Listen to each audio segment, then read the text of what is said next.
This is what makes women's basketball so fire. I mean, I just love playing the game. It's fun. To see how far the game has grown has been amazing. They say nobody watching. That's a lot of people. That's a lot of people in there, Martin. Yeah, I think I've always just been able to get downhill. When recess came, like, I had my sneakers on. I hit them with a hezzy. After that, they quit.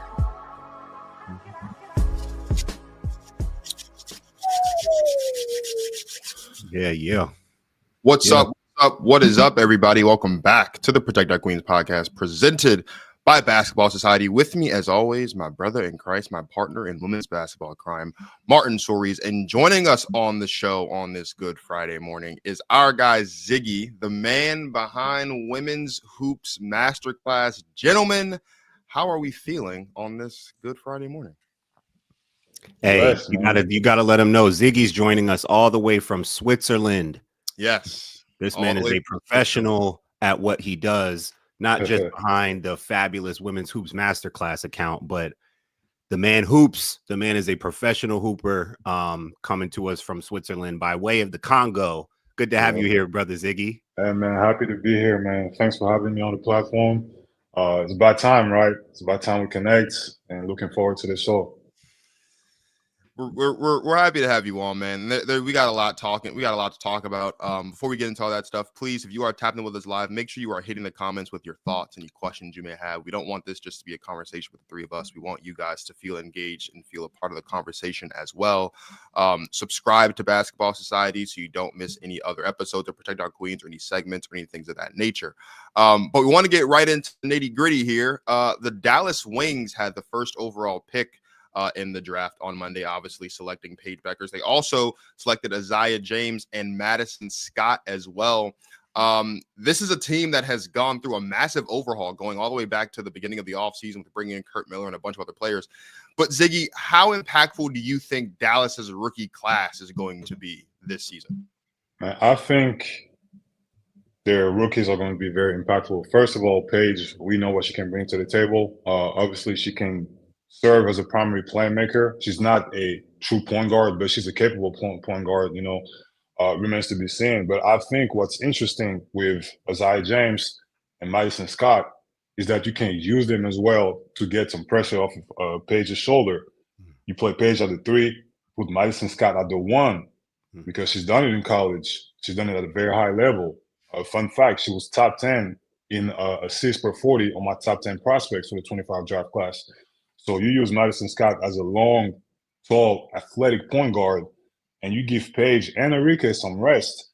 You use Isaiah James as an off-ball shooting guard, which she's elite. She's done a great job with Samara Rivers at NC State. She was able to get off without having the ball in her hand. So I think Dallas were probably one of the biggest winners in that 2025 draft.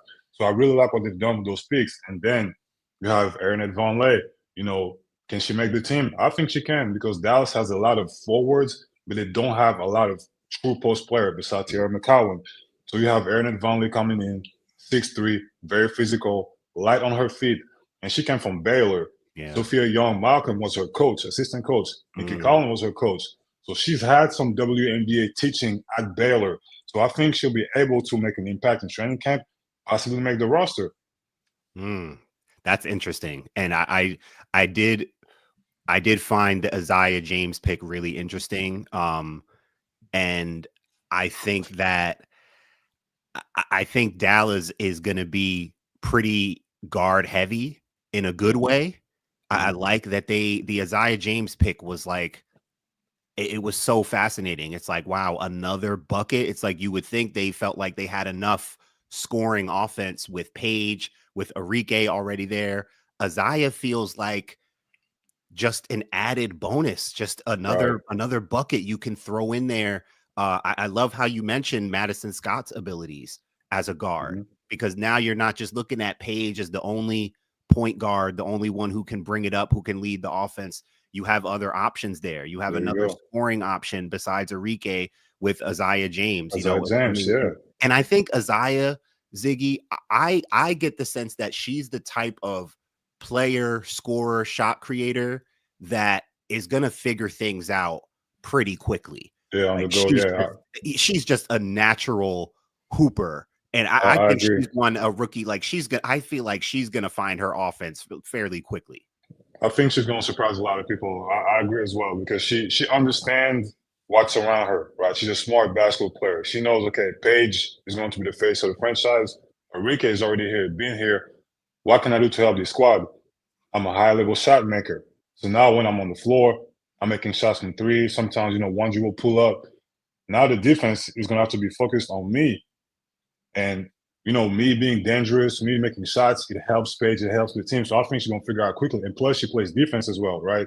Yeah. And going back to Madison Scott, athletic, tall. She's not a pure point guard, but I really think Kurt Miller would be able to use her. I think it's going to see very quickly in training camp.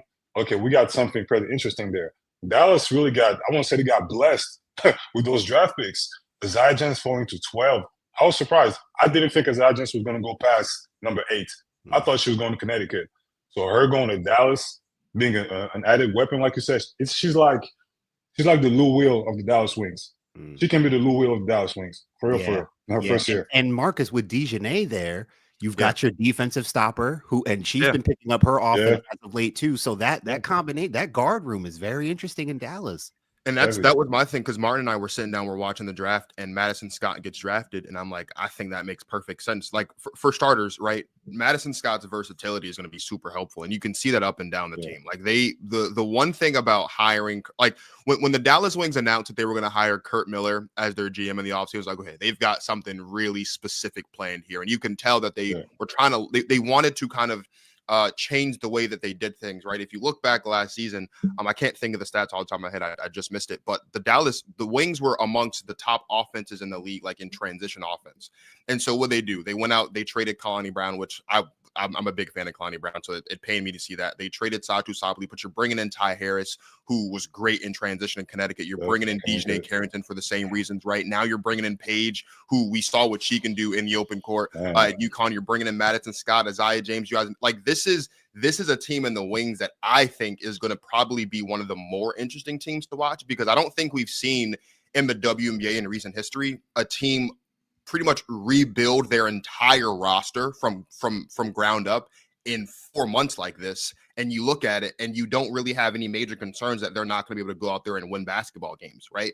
The big thing, obviously, for the Wings is going to be health, right? They haven't had the best of injury history over the past couple of seasons, but a large part of that was Satu Sabali not being available, right? And so that's no diss at her, but you trade her away and you bring in all these players who are durable, Ty Harris and Dejanay Carrington. We can't forget about Nalissa Smith. Not only is she a good basketball player, she's going to have a lot to prove now outside of Indiana, because she felt slighted, especially in last season with Caitlin coming in. And so you look at that, this is a well put together roster, but just with the rookies specifically, I mean, they even went out there, they drafted JJ Quinterly, another guard. I hope she makes the roster as well, because I think she can be another viable asset in the guard room.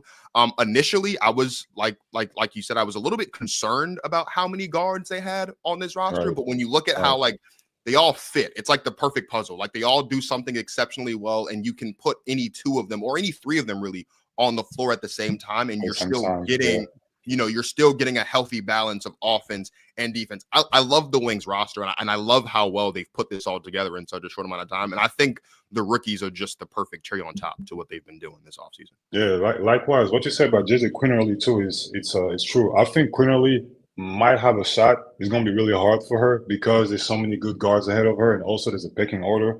She got drafted late 27. Yep. But still, when I'm looking at her, gritty two-way guard, like she's ruthless and relentless. Arguably one of the best, if not the best, on-ball and off-ball defender in that draft class. I'm saying arguably because there's a lot of them. But I think, like Kurt Miller's going to look at her in training camp and he's going to scratch his head and say, man, I got some decisions to make.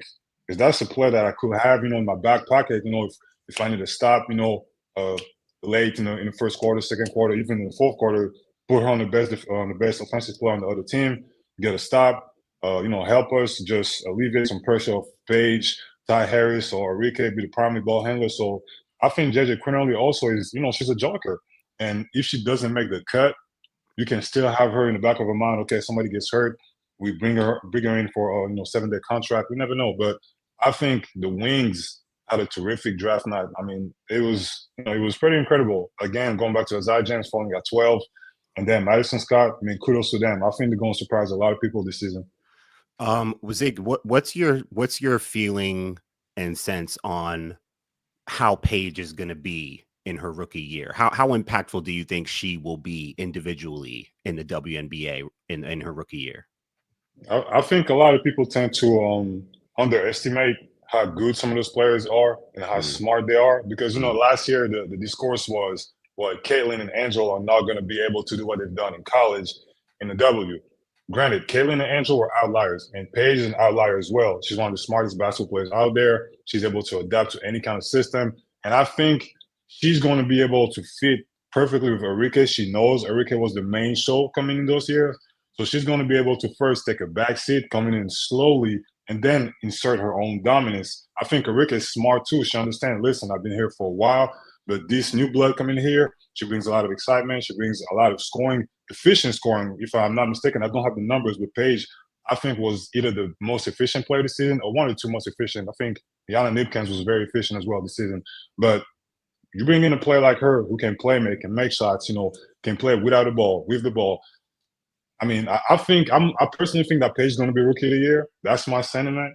I don't see anybody else in that draft class who's going to have as much responsibilities as Paige will be required to. This coming in this season. Malonga, we're going to talk about her later on, but she has some really good vets ahead of her. She's going to play some meaningful minutes, but not as many minutes as Paige. Paige is coming in to start. Paige is coming in with the expectation to help win basketball games. So I think Paige is going to be just fine. I think obviously you got to adapt a little bit, physicality, athleticism. Sure. It took Caitlin a few games to do that.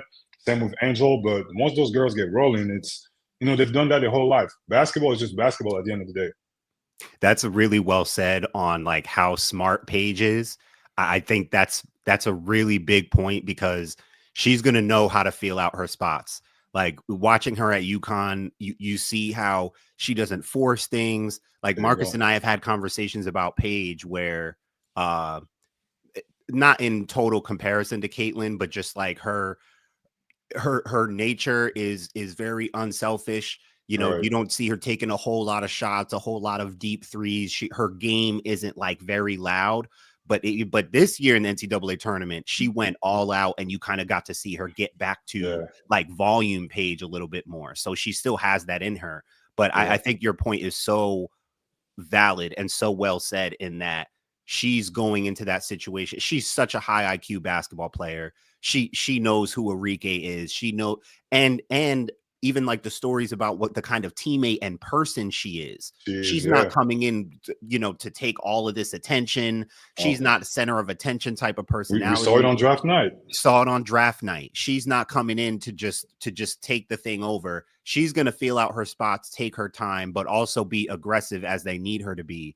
And I think that's so well said. I think she's going to feel things out and figure things out. And the group she has around her, Arike, Dejanay, Nalissa, good experienced players who have done it at different levels, scorers, defenders. Like I think it's looking like almost the perfect situation for her to thrive right away. No, absolutely. And to the point you made, Paige can be aggressive at times, but she also, like you said, she knows when to take a step back. We saw it in the national championship game, right? AZ was going off. She kept giving the ball to AZ. She kept trying to play through AZ, and she kind of like took a step back, and she wasn't making a lot of shots. So she deferred to AZ and to Sarah Strong. So I think that's going to be one of her main strengths. She knows when she has to try to take over and maybe trying to force the issue.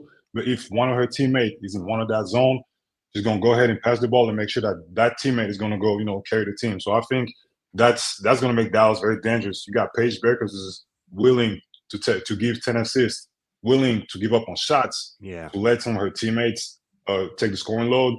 That's a dangerous team. That's a dangerous team. Yeah. It's also going to be interesting, Marcus. Like Paige as a defender is something that you have to take note of. Like her, it's not like Zig. She's, super quick and fast and like locks people up like a Hannah Hidalgo. It's more about like her length, her timing for deflections, even block shots. She reads things defensively. And so while she adapts to quickness and timing and strength and stuff, again, not to just directly compare it to Caitlin, but we know Paige as a better defender, as a more mindful defender. And I think that's going to help her too. Because even if she's not totally productive and explosive offensively right away, I think she's going to be making plays defensively almost right away because she's that good on defense. Absolutely. I do think, to your point about the defense, I mean, again, like you couldn't have asked for a more perfect situation, right? Like Paige is already talking about like potentially leading the league in assists. It's like one of the first things she said that she got drafted with all the players she has around the offense. But defensively, again, like Arike, we talked about on the show, Arike was after the end of last season was the second player ever to have a triple digit steal season. She had like 100-something steals. The only other person to do that was Teresa Weatherspoon, right? So you've got that. We know like the premise of Dejanay Carrington's most improved player season was how much better she got defensively with seatbelt season. I still think she probably should have won defensive player of the year, but I mean, you know, like that's another good defensive player. You're talking about Madison Scott, who's good defensively. If JJ Quinterly, like this isn't just like offensively. You look at this for Paige and like, oh, like she's going to have a lot of different places to go as far as being able to defer. You're talking about being in the backcourt alongside, you know, the second, third, first best scorer, and you know, however you kind of want to line that up for Arike. But then defensively, with all these guards defensively, that she would have the opportunity to, like you said, Martin, learn that, getting better with the strength and the timing and being able to become more of a defender. Because I even said, and I don't know if you remember this, Martin, when I was doing that thing where I was like talking about before the lottery happened, the potential picks and who can go where. One thing I mentioned pretty early on is we love talking about Paige offensively, but I feel like she's underrated defensively because she's not out here like racking up blocks and racking up steals and things, but she just uses that great basketball IQ to her advantage on the defensive side of the ball. Again, I don't want to beat a dead horse here, but I think I'm not sure if, and again, not to compare it to Caitlin, but I'm not sure because we've seen it more so this offseason. I'm not sure of the last time we saw a team prepare a roster specifically for their first overall pick as well as the Dallas Wings have. Like Kurt Miller was very, and that's why I'm saying like that was a massive hire for them because they knew going into it, they had a shot to get Paige. And if they're going to get Paige, they need to build a roster that's suitable to her strengths and her weaknesses. And Kurt Miller did an excellent job doing that, where you don't just have a situation where Paige can kind of ease into it, right? Whereas Caitlin kind of couldn't have eased into it because she was like, as Martin said, she was the point guard, she was the shooter, she was the passer. She was everything. She had to be everything right away because they hadn't really flushed that roster out. Kurt Miller did Paige a massive favor, if you will, by really flushing out this roster. Where if the first couple games Paige isn't out here like lighting the world on fire, it's not the end of the world because there's other capable players on this team who can do that while she's easing in. This is going to be great for Paige. It's going to be great for Madison Scott if she makes the roster. It's going to be great for Isaiah James as well. Like, again, this is a perfectly fleshed out roster. I don't think this could have been I don't think any other team would have done put Paige in a better situation than what Kurt Miller did for Paige going into her rookie season. I love it so much. Yeah. And lastly, I think it just has to be said that the vibes are always a thing. You know, I'm big on vibes, Marcus. Dejanay and Nalissa being a couple on the same team, that it's like one of the league's favorite couples. That's got to be something. Now, there could be an adverse reaction to that, where if there's trouble at home, let's hope. Right. That's the only way it can backfire because relationships are great, but if there's turmoil, that that could be one of their downfalls. It have nothing to do with basketball. You know what I'm saying? But as long as the vibes are good, that's gonna be a fun team to watch. Like a lot of allyship, a lot of love wins, all that good stuff. So yeah, good vibes in Dallas. Absolutely. If you're just tapping in with us, we have Ziggy, the man behind Women's Hoops Masterclass on Instagram, tapping in with us. And thank you guys for tapping in with us this morning as well. We're going to play a clip of Martin talking a bit about Dominique Malonga. And on the other side, Ziggy had a very specific reaction to Dominique that shocked me. I want him to say it on the show. I want to get it on the internet. Most people seem to think that Dominique Malonga is now going number 2 to Seattle. I tried to tell you guys, drop step dunk, 6'6". I think she's she's either 17 or 18. She's 19. 19. Okay. She's played on the French national team. Super interesting project. I think if you've seen any video clips, you should be fascinated at just how she moves at her size.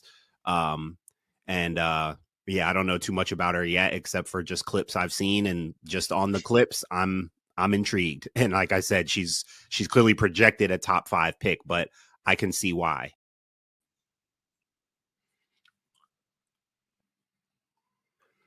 Man, Ziggy, I remember I meant to go find it on the YouTube channel on the shorts because I posted a YouTube short. I think it would have been like 2 years ago when the video clip of Dominique in a workout by herself. She caught the ball at the free throw line, faced up, one dribble left, spin, and boomed it with one hand. I said, what is happening here? And ever since I posted that, the name Dominique Malonga, I'm like, okay, noted. I'll remember that in a couple years. So when people started bringing her name up again, I'm like, oh, spin, drop, step, dunk. I remember her. I know who that is. Yeah. I'm like, what is going on here? So you have a little more insight into her. I think you've watched her, I'm sure, more than we have, a lot more than most people have. Marcus said that he shared with me what you said about her, and I want you to go in on it too. Yeah. So basically, here's my thing with Dominique Malonga, right? I understand the WNBA is not like the NBA in terms of international coverage yet. They're trying to get to it. I think they're going to slowly get into it thanks to social media. Dominique, in my opinion, was arguably the best player in that draft class. Dominique Malonga, arguably, for me, not even arguably, she was the biggest steal in that draft class. And the Seattle Storm were the #1 winner of that draft by drafting Dominique Malonga. She has the ability, the potential. I'm not going to say that's what she's going to be. I'm saying she has the potential of being the greatest of all time. And I'm being serious when I'm saying this. I know it's a heavy statement. It's a heavy statement, but I stand by it. You're talking about a player unlike we've ever seen before on the women's side. She's 6'6". She's athletic. She's long. But she's not like one of those 6'6" or 6'5" players who can move and can shoot the ball a little bit. She is like a guard who just grew to be 6'6", right? And I watched ESPN also had a live reaction to the draft with a different trio of journalists, and I think it was Harry Lyles, which is a good journalist for ESPN. He said something that was a little bit clumsy when Malonga got drafted, and he said that the only reason why Malonga could have a comparison to Wemby, which is what a lot of people are saying lately, was because of the nationality, and I thought that was a clumsy statement. Here's why I'm saying this. He also said that Malonga is more closer to Giannis than she'll be to Wemby. And I thought that was that's a clumsy statement. Again, I don't hold it against him. I don't think he had enough homework about her. I don't think he was given enough info about her. That's why I'm not really holding that against him. I can understand there's not a lot of info when it comes to international players. You have to do the homework on your own. But Malonga's closest comparison is to Wemby or Kevin Durant. There's no other players on the women's side who can move the way she does. Listen, they ran flare screen actions for her in France. She averaged 18 points, 11 rebounds per game in Euro Cup women's competition. She had 18 and 14 against a team that had Julie Van Loo, Lee Euro, and Quinn Hollingsworth. She beat them 18 points, 14 rebounds, and carried her team to the semifinals.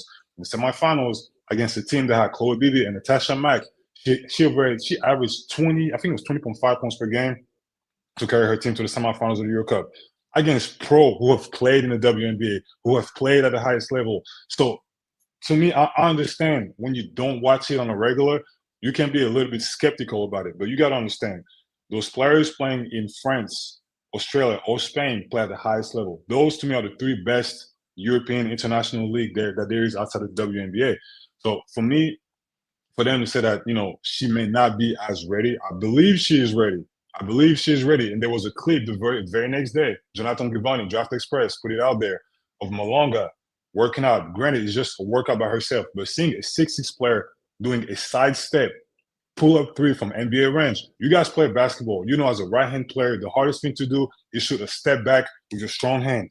She was doing this like it was a layup at 6'6".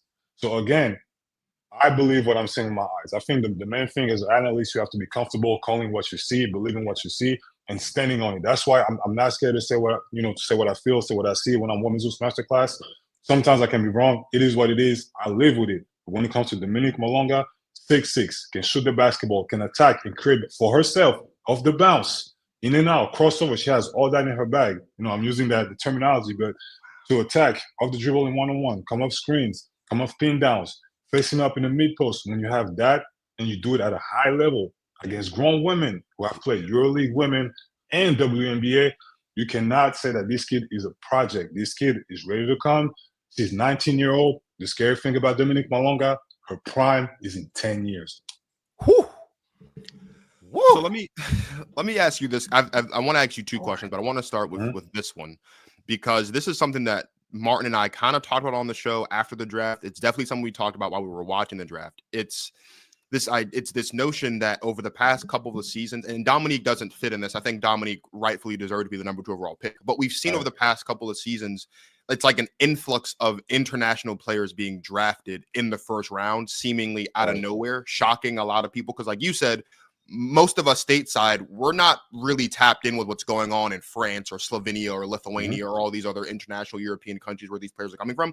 All we know for the most part is, what's happening in college. We know about the Pages and the Caitlins and the Angels and the Rakia Jacksons and things of that nature. So to me, I was kind of looking at it like this, because you said she's 19 years old and she's played against players who have played or who are currently playing in the WNBA. And so to me, I look at it and I say, for some of these GMs in the WNBA and some of these decision makers, it seems like they would rather take a younger player, because these international players are able to come in younger than 22. So you're taking a player in Dominique Malonga at 19 years old who's been playing professional ball for 4 or 5 years now, I believe is what I read, compared to a 22-year-old college player who's been playing 4 or 5 years. It seems like GMs are slowly starting to drift more towards the younger player with as much professional experience as the older player with college experience. Do you think that's going to, do you feel like that's going to continue as the talent continues to get better over the next couple of seasons? I don't know if it's going to continue, but I think there's a logical reason behind it. So let's take the NBA for a second, right? So guys who play college basketball, they get some runs in the summertime against NBA players, right? They go to pro-ams, or those NBA players come in the summertime.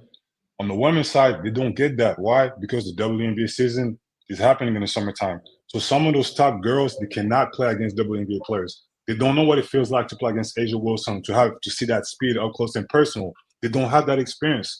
So those WNBA GMs can't really measure how good in advance they are, right? Those college girls I'm talking about.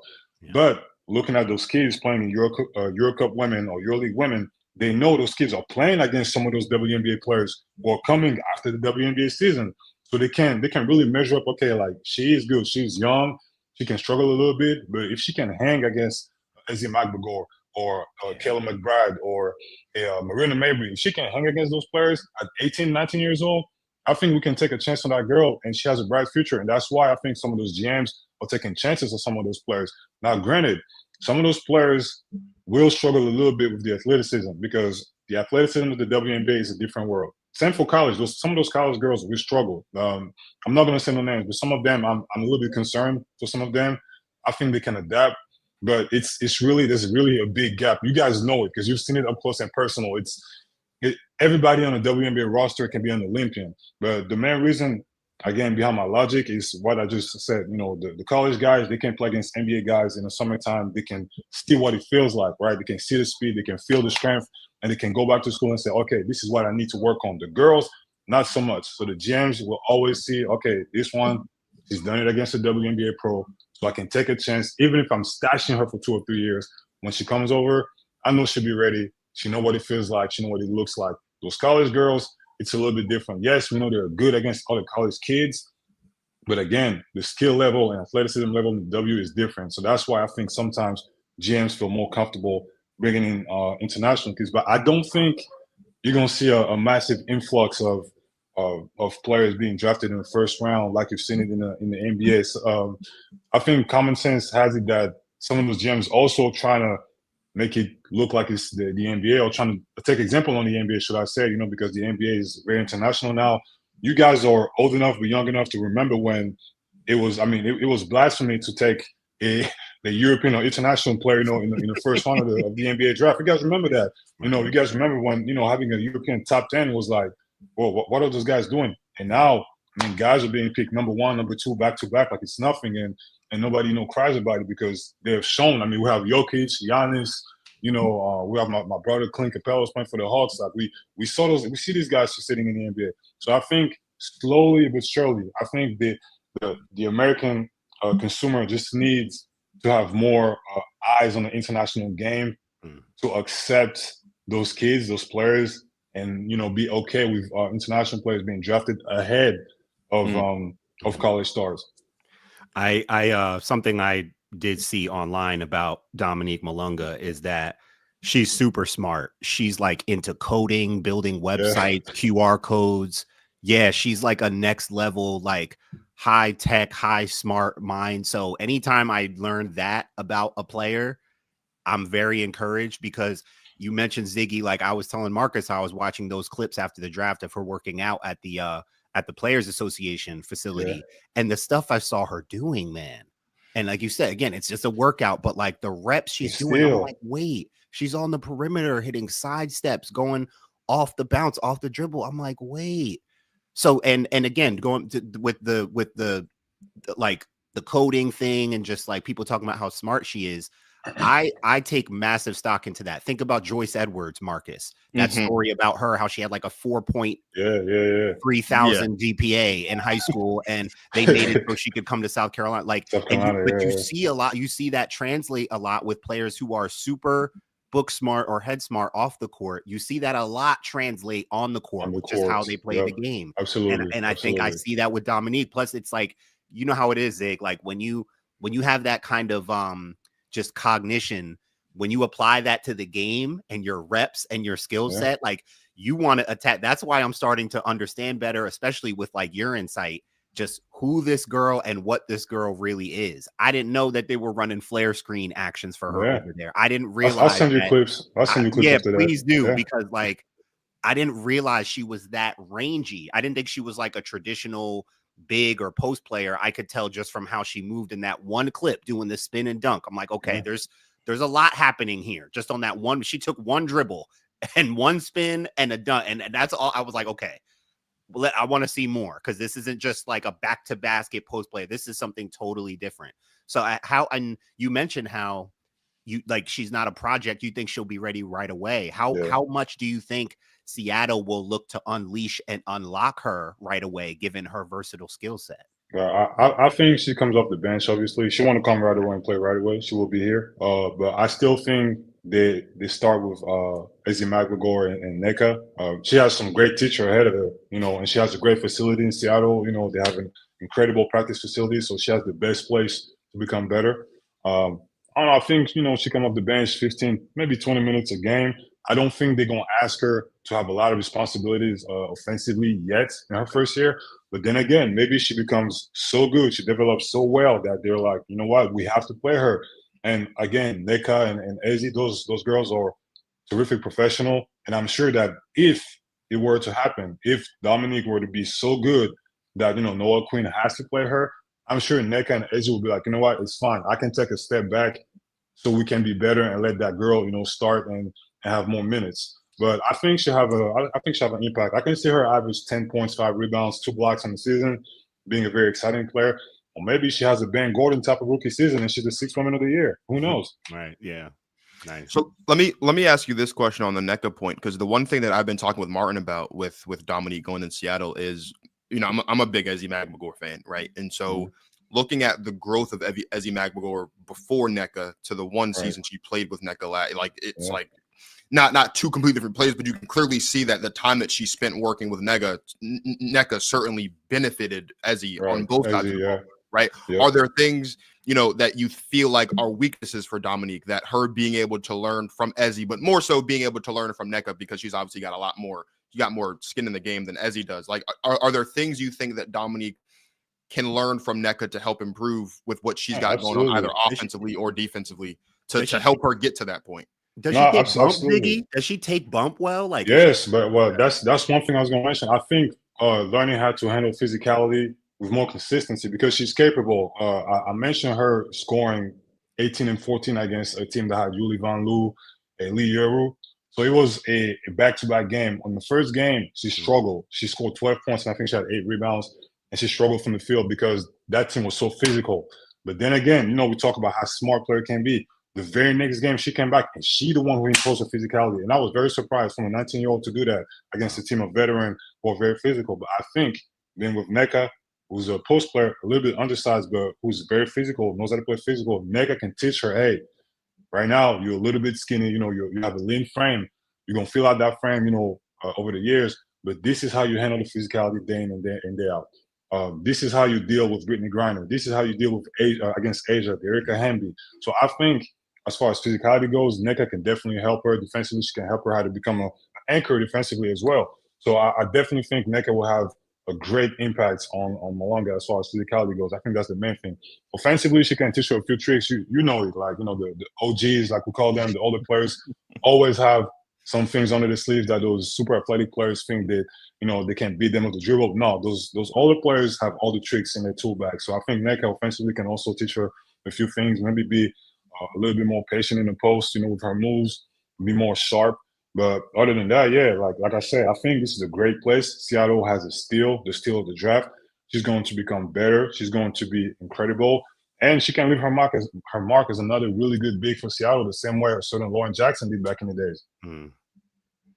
That's good. I mean, I'm even sitting here thinking about, like, and it's not a miss, it's not a major thing, but I'm even sitting here thinking about the Gabby Williams component of all this, because there you go. I didn't think about that too. Yeah. Right. And so that was another thing for me that I was kind of talking about, of like, that just makes sense for her to be here, because that's another player that, when you talk about easing her into it and kind of not giving her too much responsibility too early on, like, that's a player in Gabby Williams who knows what she's capable of. She knows what she's good at. She knows what she's not that good at. They've played together, right? Do you imagine that they'll probably try to get Dominique on the floor with Gabby as much as possible in her rookie season to kind of help with that transition, or you think they're just gonna let her do whatever possibly, but I think they're just trying to throw her into the fire. Possibly, having Gabby obviously helps, because now you have this familiarity, right? You have that French teammate next to you. But the one thing, going back to Dominique being a smart person, a lot of times, again, going back to you guys being old enough but young enough to remember international players coming to the NBA, a lot of those guys did not know how to speak English. All know how to speak very little English. You saw Dominique. She's perfectly fluent in English. Yeah. Perfectly fluent. She had no problem answering the question, understanding the question, responding to the media. And that to me, that shows that that's a player who's going to be, who's going to have an easy time, right? She won't have a hard time adjusting to the culture in Seattle, to the American culture. I mean, it's not her first time in America. She's been there before. In December, she came to watch some NBA games with Janelle Solon, who's going to be playing for the Valkyries as well.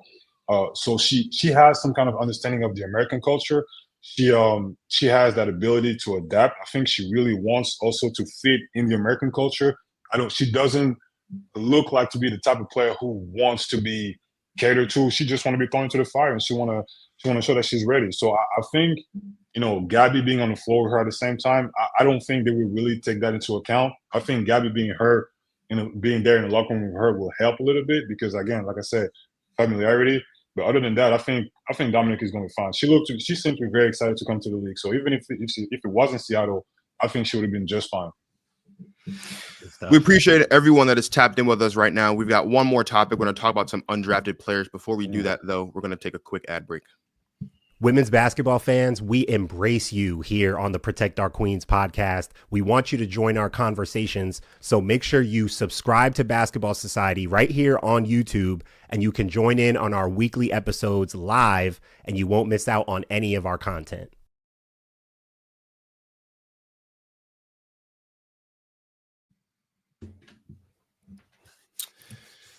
So it feels like every year we have these unfortunate conversations. We're talking about a league with 13 teams, 12 roster spots each. So it's 156 players. Yeah, I'm a math nerd. I'm sorry. 156 players are in the league. You can go up to 20 players when you account for training camp rosters. But of course, by the time we get to the first game of the season, May 16th, all these rosters have to be cut down to 12. Zig, we'll start with you. Who are some players that stick out to you as having gone undrafted? Well, first, let's talk about the elephant in the room. This one, everybody knows it's a little bit of a delicate situation, but Sedona Prince didn't get drafted. We all knew 6'7". She has WNBA talent, but unfortunately, they mentioned it during the draft, so that's the only reason I'm mentioning it here. Those criminal allegations against her, and that was something even for me. Getting closer to the draft, I had to stop putting her on my mock draft. I had to stop putting her on my list, because I'm putting myself in the shoes of a GM, which hopefully one day I will be in real life.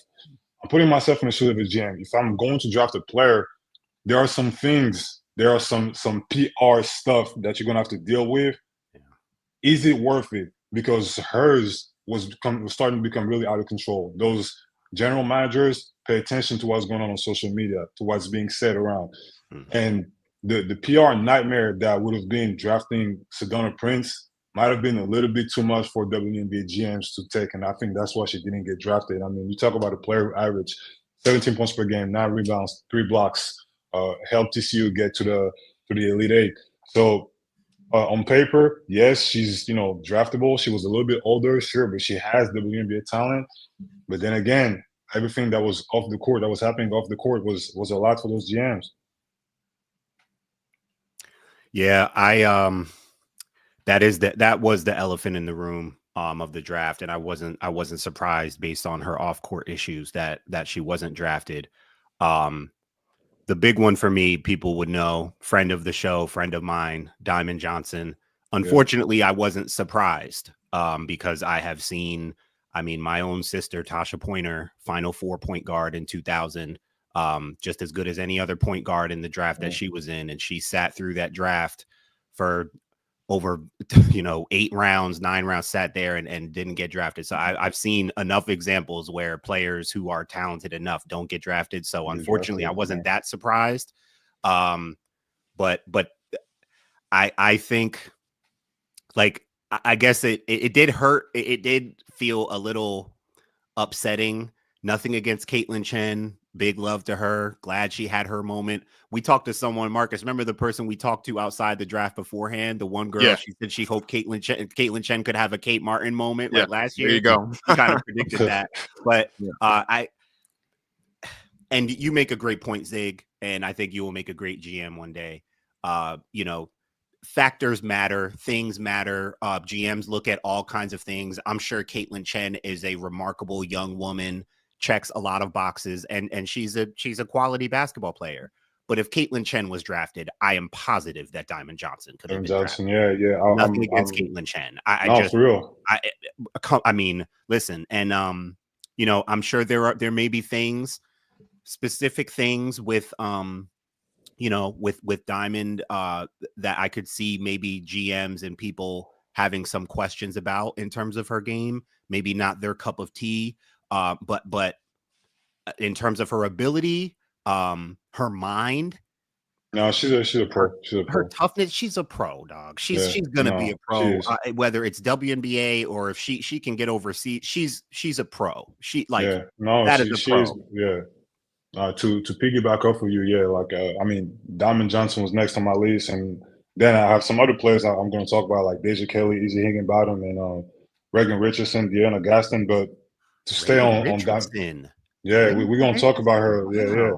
But Diamond Johnson, to me, was a bit surprising. But again, I was very 50-50 for 2 reasons. So one, it's not even the HBCU thing, but it does play a part. This is the one thing I know a lot of people get really emotional on social media saying, "Oh, HBCUs don't get no love." There's one thing, again, as a GM, or people need to understand, they don't play against the best competition year round. Right. Now, Norfolk State, I will give them credit because they're trying to play. They schedule some tough opponents. This season they played against North Carolina, they played against Alabama, they played against Auburn. Beat Auburn. She had 17-11 against Auburn. She had 19-6 against North Carolina, right? Losing effort, but still 18-6 against Maryland in the tournament in a really good game. We all watched that game, and for a hot minute, it looked kind of weird for Maryland for a hot minute, right? So I think the main thing with Diamond Johnson, again, is one main factor. A lot of people are trying to hit me up on my platform and ask me, why is this player not on your platform? The WNBA is moving away from the small guards. The smaller you are as a guard, the harder it is for you to make the league. So if you are under 5'9", I'm going to say even under 5'10", you have to be exceptional. And a lot of people talk to me and ask me, what about Georgia Amore? Georgia Amore is an outlier. She's dynamic. She creates incredible separation on that step back. She's one of the best shot maker in college and going to the league right now. She's one of the best shot makers in the pro. So this is probably the measuring stick. I'm telling people, listen, if the player that's you inquire about is under 5'9", she needs to look at Georgia Amore or Kelsey Plum, be a dog defensively, be a great offensive scorer. Because you're looking at the players. Listen, Odyssey Sims, incredible talent. 5'6", 5'7", she can't stick in the league. Crystal Dangerfield, same thing. Ari McDonald right now is one of the only one who's, undersized, or Dana Evans as well, and they're holding on to the league. But pretty soon, those jobs is going to be harder because you're looking at this. Chloe Kitts playing the power forward at South Carolina, 6'2". Ryan Howard, shooting guard, 6'2". Right. Anissa Moore, power forward, just got drafted, 6'1". Kalia Copper, shooting guard, 6'1". So that's what I'm trying to explain to people. It is becoming harder and harder. Those guards are becoming bigger and bigger. So as a guard, as a short guard, you have to be exceptional. So Diamond, I think her height played against her, but it's not a matter of playing. She's crafty. She's good. She's a great passer. She's tough. She can play basketball. I mean, I'm sure if you put her in training camp right now and say, roll the ball, play it once, I guarantee you somebody can lose a job. Somebody's losing a job. Like I'm positive about it. So absolutely, I played against her. And then I mentioned Deja Kelly. Deja Kelly, my thing is, I've told people I like Deja Kelly. I like the fact that she's one of the main faces of women's college basketball for the past couple of years. She's done a great job building her brand. She was one of the most recognizable players in women's college basketball. But again, one of the reasons why I do my thing and I'm not scared of my platform is because as a draft analyst, I have to be objective. I have to be able to tell the truth, and I have to be able to take some backlash from people. I'm not scared of it. Why? Because as a player, I never shy away from confrontation and from backlash as well. It's part of it. Yeah. The reason Deja Kelly didn't get drafted is because as a 5-year guard, she never shot over 30% from three. She never shot over 40% from the field. And as a guard, 5'7" guard, right? 5'7", 5'8", you are a WNBA GM. You're looking at that, okay, I know she has a nice following. She was a 3-time All-ACC first team. She's done some good things for North Carolina. But the thing is, I have to look at the reality of the situation. Yeah. She's not efficient. She's not a playmaker. So if I bring her in, I can't play her to point guard, and I can't play her to two because she doesn't shoot the ball well enough. And that's the reason why she didn't get drafted. I know a lot of a lot of people were mad and upset, and I get it. And I try to make her push because there was some lobbying for her. So I try to make her push. I say, you know what? Like, I have her on my next best available, but I might put her on my late third round because there's also a star power component, right? Sure. Teams understand nowadays people want to see, I call them the Instagram kids. Yeah. People want to see the Instagram kids in the league. No, really, like the Caitlin, the Angel, the Haley Van Leaf, people want to see those players in the league. Yeah. So I was like, I'm still going to make a push, but I understand that her road to the WNBA, which I believe she can still make a push. She's going to have to work really hard. Yeah. But her road is going to be hard. And that's one of the reasons. And then Izzy Higginbottom led the SEC in scoring, did not get drafted. First time in 10 years that happened. Wow. Yeah, I had to go back and look. First time in 10 years. Every year the SEC leading scorer got drafted. It's the first time in 10 years the SEC leading scorer didn't get drafted. Wow. I was a little surprised by Deja Kelly, mainly because I feel you talk about the star power and the popularity. I thought that she, and not that you just deserve to get in on this, but I felt like the league wanted her in. I felt like she's got relationships with WNBA legends, and she's been doing interviews, building her brand and stuff. And again, not to say she should just get in on that. In terms of her game, her last game at North Carolina, which was against South Carolina in the tournament, that was big for me, man. They made her look like she didn't even belong on the floor. Malaysia made her look like that. Malaysia made her look bad. She made her look totally ineffective. And, at Oregon, she, I think she kind of showed some of what she can do. But I mean, the numbers that you mentioned, those are glaring to say that she, and people talk so much about her mid-range game and her pull-up game, and you would think that that's the bet. The numbers don't say that she, the numbers don't speak to, and even just the eye test wise, I've talked to coaches before about Deja Kelly. What is she special at? You talked about you have to be exceptional at something. I think, going back to Diamond, I think she has exceptional qualities. To your point, if you roll out the ball in practice and play one-on-one, she will be frying people right away. Yeah. Deja Kelly, I have even asked myself, like, what is she, what's she special at? What is she exceptional at? What are you actually, what are you investing in when it comes to her game? So I was a little surprised because I felt like she could get in, but based on her game, I wasn't all the way that surprised. And it's not a slight. Again, like I'm saying, I understand it's tough sometimes to have to criticize. It's not really a criticism, but you have to be objective in the way you analyze and break down the players' game. Yeah. Last year, the player who had the most scrutiny in her final year of college was Angel Reese. Wasn't Caitlin, it was Angel. Oh, she can't finish. Oh, the layups. Oh, this, that, the third. Okay. Angel took the criticism, right? She heard it, but she got in the gym with Lisa Leslie. And also, Angel is 6'3". So there's a difference between a player who's 6'3", who's an incredible rebounder. Like, we've never seen that, like, since Dennis Rodman, we've never seen something like this. Or maybe Kenneth Farid as well in the league. Angel is incredible. She has that core skill. It's different when you're a guard, when you're a small guard, and there's a million of you capable of doing this. You have to be exceptional. That's why I mentioned Georgia Amore. When you're short, you have to be almost perfect, borderline perfect, right? The taller you are, the lesser the requirement. I'm saying lesser, in a tongue-in-cheek way, but the lesser the requirement for you. So that's what I'm saying. And we talk about stats. I'm glad you brought that up as well, because, and I brought that up, but the numbers. I'm not a guy who believe that basketball can be quantified too much, right? Like, stats tell one part of a story as well, right? But the basketball is not a AP calculus class, and I think a lot of time the reason why so many players have a problem with journalists, not to this journalists, is because they're trying to quantify basketball too much. They're trying to make basketball look like an AP calculus class too much. Basketball has to be seen, felt, experienced. So that's why I will never be the one to say, hey, you didn't play basketball, you don't know what you're talking about. I only believe that if you never played a game of basketball, you have to have been around players or coaches at a high level, and by proxy, you have seen, felt, understood what it's like to be a professional basketball player, understood the game. And unfortunately, a lot of journalists, it's not their fault, it's what they're being fed.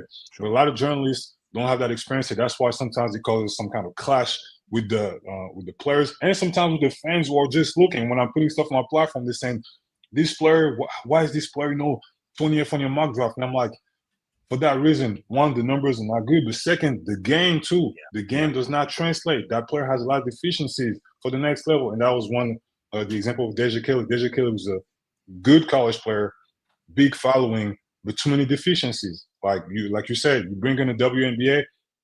What can you bring? What is your core skill? Aaliyah and I got drafted because she has a core skill.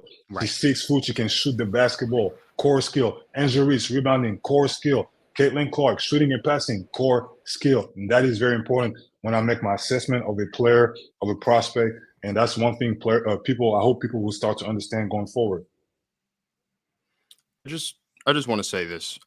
As someone that consumes football consistently, as someone that talks football, and as someone who consumes the NBA on a pretty consistent basis, I don't know if appreciate is the right word, but I can't think of another word, so I'm going to use the word appreciate very loosely. I appreciate the fact that out of 13 WNBA GMs, well, really 12, because the Mercury didn't have a pick in the draft on Monday. Of the 12 teams that had a pick, none of them let whatever potential Sedona Prince has as an on-the-court basketball player overshadow her off-the-court issues. I appreciate that as a fan, because we see all the time in the NFL and in the NBA. Ooh, go there, Marcus. Stuff go there. Of these men who are, getting women knocked up left and right and deciding, I don't want any responsibility with this kid, so I'm going to pay all 18 years of your child support payment up front. Never talk to me again.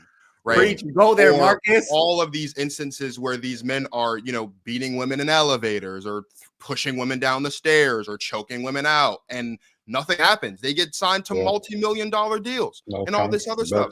You got Georgia football players getting arrested left and right. Their names are probably going to be called in 6 days in the NFL draft, because that doesn't matter. And so I appreciate that the WNBA not just values the players and the coaches and the team personnel, but they also value their fans and the community that they represent. Regardless of how good she could have been on the court, we're not going to let someone with those off the court issues into this community, because this is supposed to be a safe space for this specific group of people. And I really, really wish, right, that the NBA and the NFL, and I don't know if it happens in the NHL or the MLB, because I can't watch, but I imagine if it's happening in the MLB, if it's happening in the NFL and NBA, it has to be happening in all the other leagues. I really wish that all of these other male leagues would take notice, because when you're talking about, in the words of the NFL, protecting the shield, protecting the logo, protecting the league extends beyond the players on the court, the coaches on the coaching staffs, the people in the front office. It also includes the people who are consuming the product. And if I were a woman who enjoyed football and every other week or every other month, multiple times over the course of the season, another football player is getting accused of domestic violence or another basketball player is, being rung up on child support, I wouldn't want to consume that product anymore if those athletes aren't being held accountable. And so again, I use the word appreciate very, very lightly, but I do, I guess, in a way, appreciate the fact that not a single WNBA GM chose to make the decision that whatever Sedona Prince could bring to them on the floor would outweigh what she is off the court. Because Martin and I were talking, like, the Dallas Wings probably could have drafted a big this year because of the loss of, Kalani Brown, because of the loss of Satu Sabali, right? The Indiana Fever did draft a big. They took Michaela Timpson. They probably could have taken Sedona Prince if they really thought that, she brought more on the court, but they didn't. And as a fan, I guess the word I'm looking for is I appreciate the fact that not a single team in the WNBA thought what she does on the floor can outweigh whatever issues she has off the court. I just, as someone that consumes multiple different sports leagues, and I have to sit here and listen to, all these different conversations, it seemed like multiple times over the course of the season about an NBA player doing this or an NFL player doing that. I didn't want the show to end without me just saying that, because it wasn't surprising to me. It wasn't at all surprising to me that it happened. But it wasn't on the WNBA context. But when you look at the precedent that's been set on major sports leagues overall, you don't see that happening very often. In fact, it never happens. Actually, NFL and NBA players are getting harsher penalties for gambling than they do for putting their hands on a woman. So That's good, Marcus. That's good, Marcus, and very fitting for Protect Our Queens. We're not protecting any kind of shield over here. We just protecting our queens. So that was well said, Marcus. That's I just good. wanted to say that. The deacon became the preacher today. I thought you were getting your deacon. You were telling me you were getting your you were going into ministry. Okay. You make me sick.